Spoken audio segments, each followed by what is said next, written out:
tax implications of property investing in South Africa?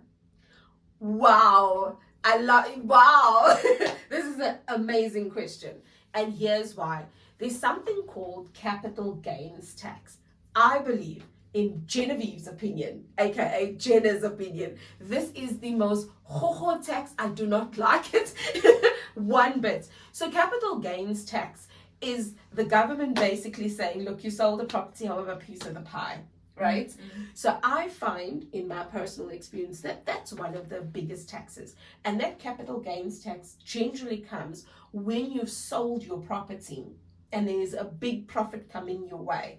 So, but the flip side to that, though, there is on when you've got a rental property, in your rental income that comes through, you are then able to show the bank that this is a rental income that comes through. Mm-hmm. There's a subsidy. There's a part where you can actually put it onto your SARS forms, where you are able to say, no, this is an rental income property coming in.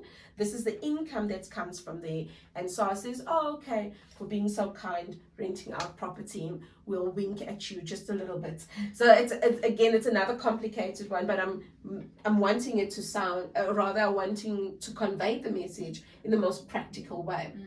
So there is ways where you're going to give out, which is capital gains tax.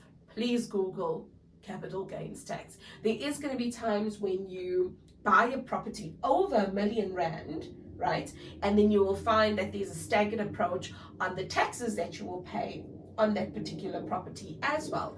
So whatever you need to do, depending on your strategy again, can you say how all roads lead to strategy? Mm. Depending on your strategy, I would say investigate that and see how best you can pay the minimum.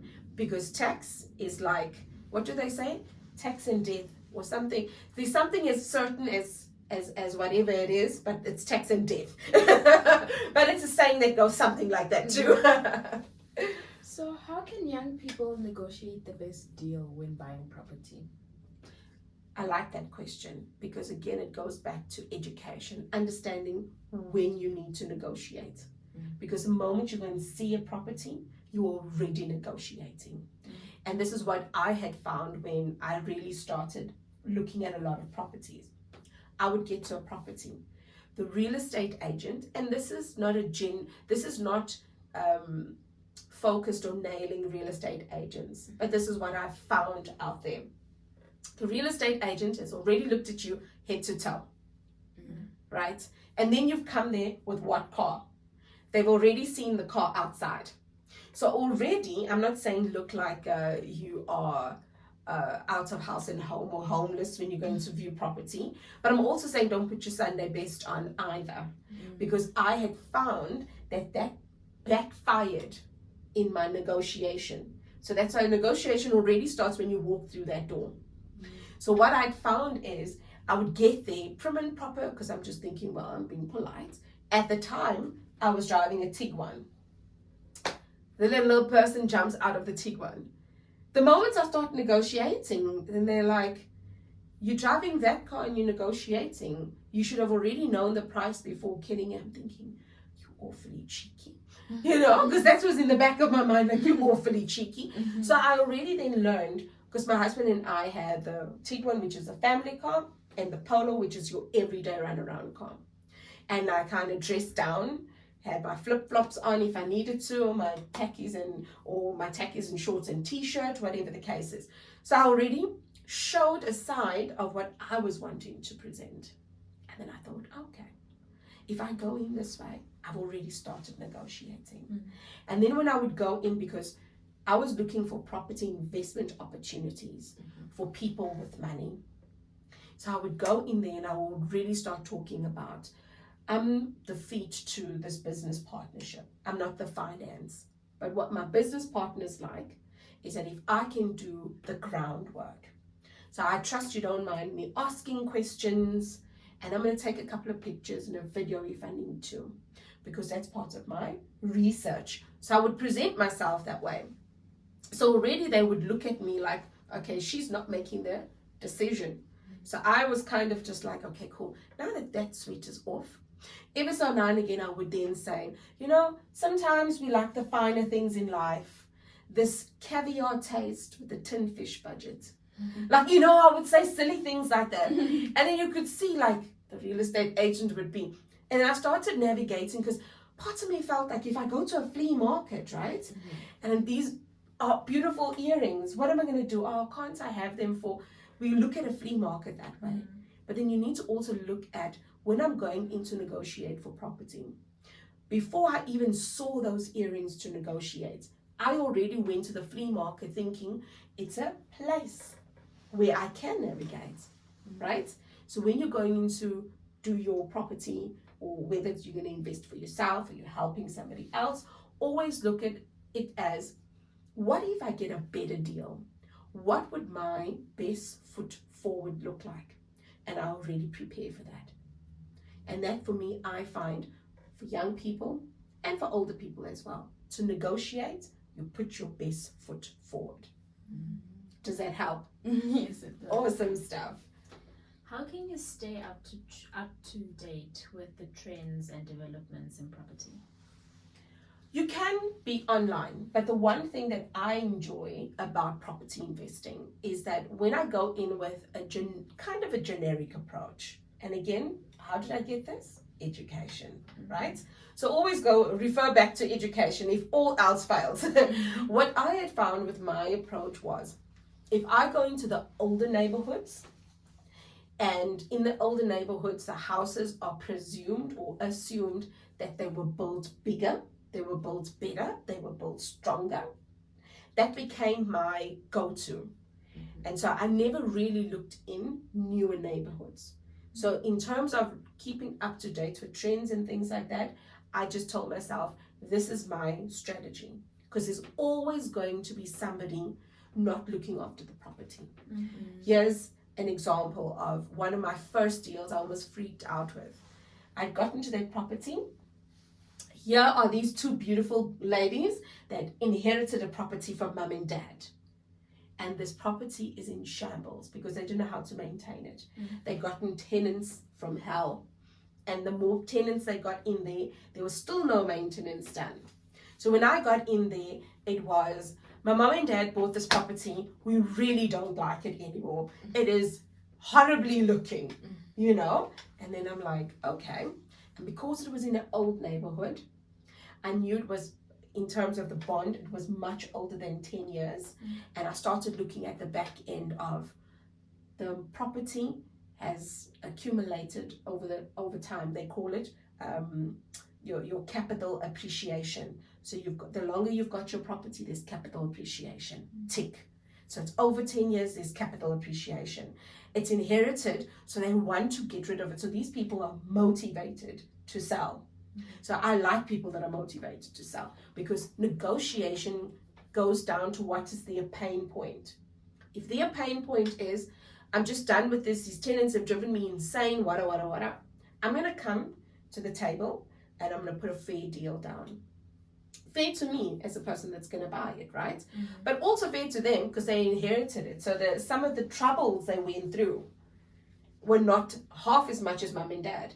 So when I look at keeping up with trends, it's good. I'll listen to the news. I'll go onto the internet.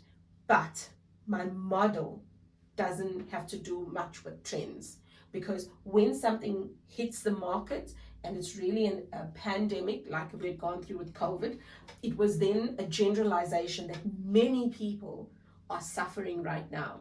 So what did I do? I still went to my old neighborhood with properties that I know that have got bonds more than 10 years, potentially inherited, or whatever the case is in that particular circumstances. So yes, listen to the news, check your internet, but know your strategy.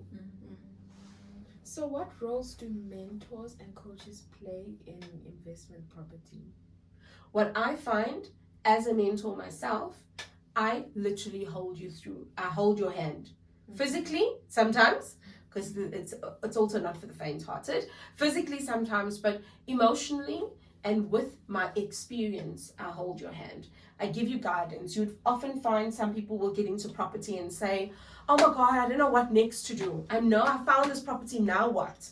And then you'd say, but I shared with you to do analysis. How do I do analysis? Okay, come and sit next to me.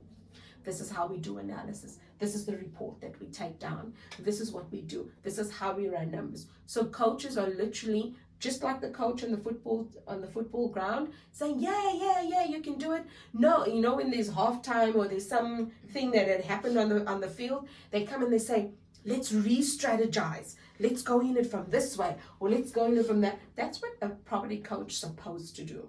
And that's what I have found during my time, having been a coach and mentor. I would literally say, okay, let's start at the beginning, because I've taught you the blueprint. You've got access to all the material, but there's nothing like actually going to do something to shake you up a little bit to actually understand that this is quite a journey. So that's what I believe your property coach or mentor is supposed to be doing, literally and figuratively holding your hand. What are some of the legal considerations that people need to be aware of when investing in South Africa? So there's a number of legal things. Wow, that's actually a broad question. So let's put it this way. What I like to do, and this is what a terminology that I learned during training, is that you need to get your power team. Your power team would be people like an attorney. You don't have to go and get an attorney and put them on a retainer or whatever. But each step of the way in the property purchasing process, there's somebody that's going to have to hold your hand. So when it comes to legal representation, on your offer to purchase, I sit down. Who's my power team member at that time? The real estate agent. And I ask the real estate agent, what do I need to know about this contract? And me and the real estate agent sit together. And then when we were done sitting together, I called my coach.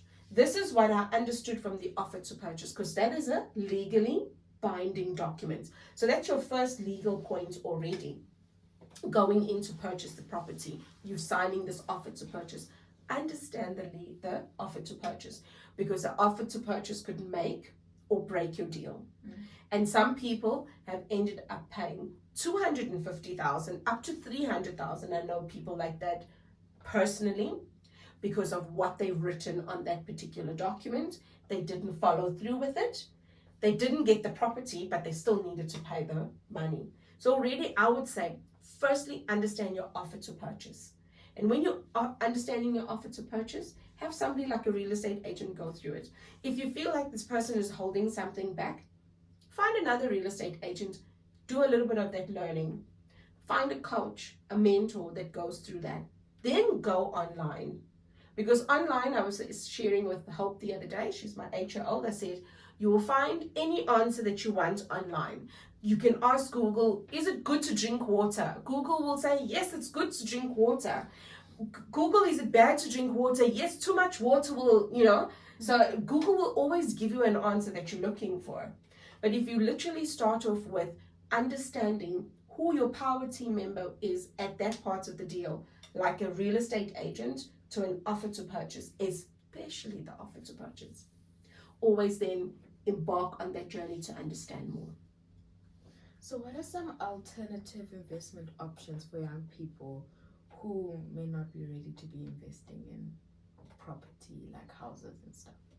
You know what I did, interestingly enough, and it was a reflection I had the other day. That time, I'm not promoting any sort of bank, so let me not say which bank. So I was at this one bank before moving.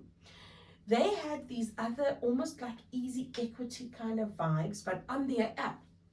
And I found that every month I would just put 300, because you didn't have to have a stipulated amount you needed to put in monthly. But the starting amount was 2,000. And I would put in this extra monies. So it's much like this easy equities. It's like they go and act on your behalf. And I did this for a while.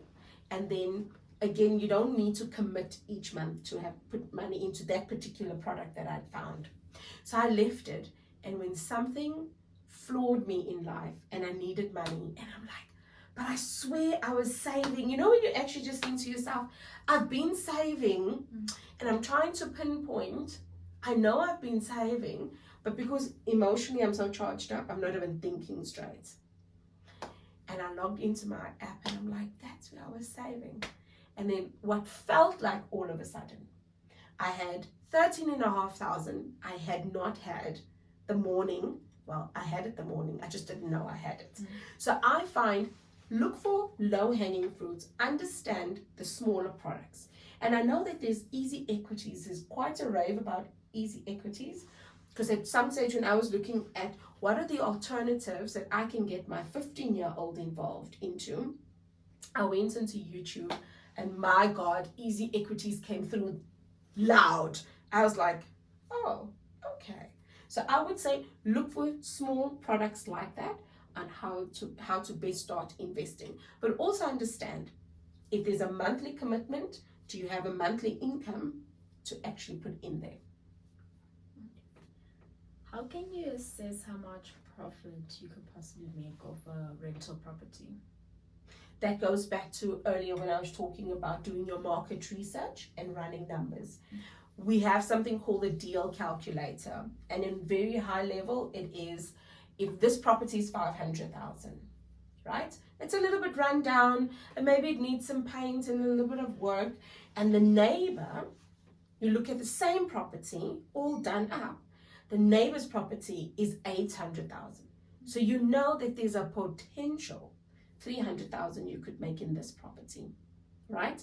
Because then you're going to go in and make that offer of 500,000. But on market value, all the neighbors around you, 800, 820, 850. So that's your benchmark. Then there's reports like what we call Lightstone reports online that you'll be able to get. Lightstone, I don't work for them, I don't promote them or anything, but it is a tool that I use. And there's also another one called TPN. Then there's different reports that you can pull from them, being a subscriber of the website, because all the properties that are registered at the deeds office, they have access to pull up information on. That's why you have to be subscribed, right? And then you'll start seeing, oh, in the neighborhood, people are actually paying 820, 810, 850. But this property that is run down, nobody's going to pay 800 for it. So if I do put in an offer of 500, my market research together with my reports say there's some profit that I could make in here. And then I would run the numbers. What does it then look like? And that's where I say everything eventually leads right back to education. Because when you know you've got that piece of education, you'll always know how much could that property potentially make you. So what advice would you give to young people that want to start investing in property but like are a bit scared to?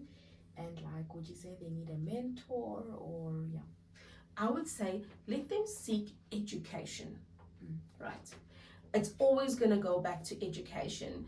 I just feel for a lot of my journey, had I had some of the education that I have today, in even the short courses, some people will say, oh, they're CETA accredited. I want to smash them right through the window. Because then I just think to myself, no offense to CETA, but there's not a lot of CETA accredited courses that's going to help you make money now. You know, many of our youth are have gone through university and they're at home with the same degree that we put on a pedestal. Again, no disregard to education. But sometimes doing these short, kind of unknown courses is where I've made the bulk of my money. Because I've gone in there, I've committed 3,000, 5,000, 7,000 at times. I've got that education. But by the time 6-9 months have come, I've doubled and tripled that money coming back to me. So it was short, accessible courses like that where I would go and I'd sit in a room.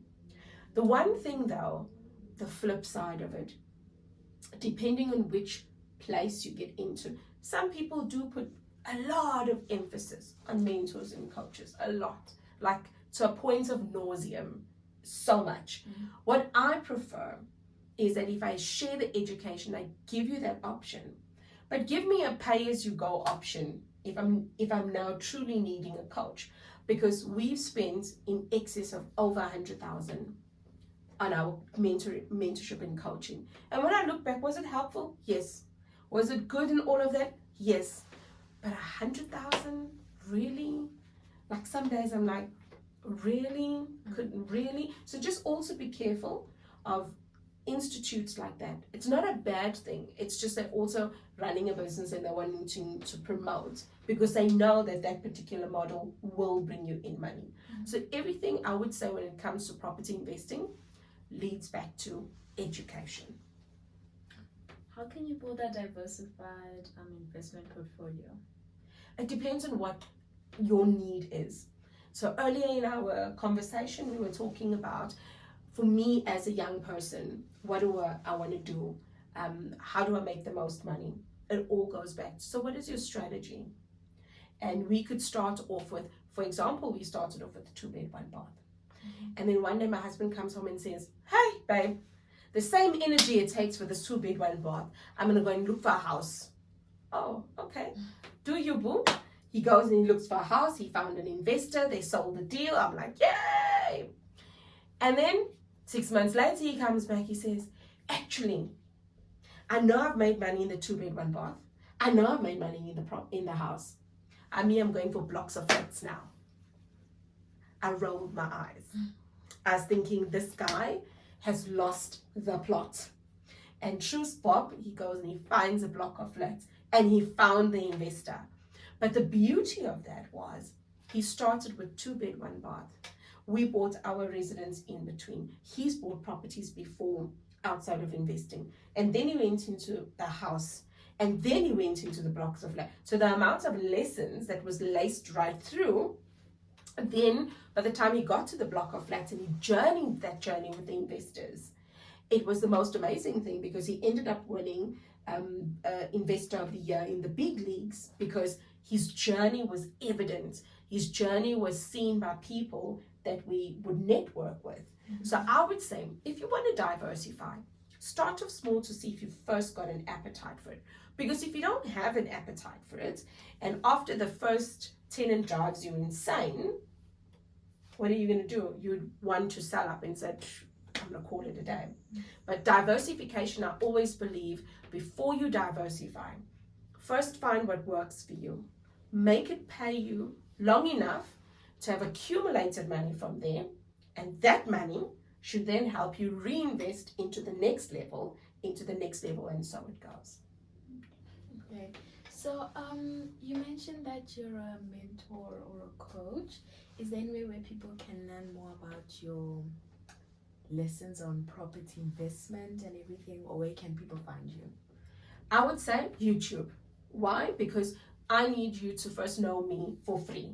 Because I don't want to be saying, my course is, my mentorship is, Go onto YouTube, search Genevieve Stafford Jack. I've got a channel and it's got so much content on there, and it's got a free real estate course in terms of all the things that you need to know from before going to find that property to after finding that property, to the guests that I brought in. The attorney that I brought in, that lawyer, she had to answer questions like that evening because it was the height of COVID. Literally, I think it was, the height of COVID, and people were asking all kinds of questions. So what I love about that first initial free learning, it's 8 to 10 hours.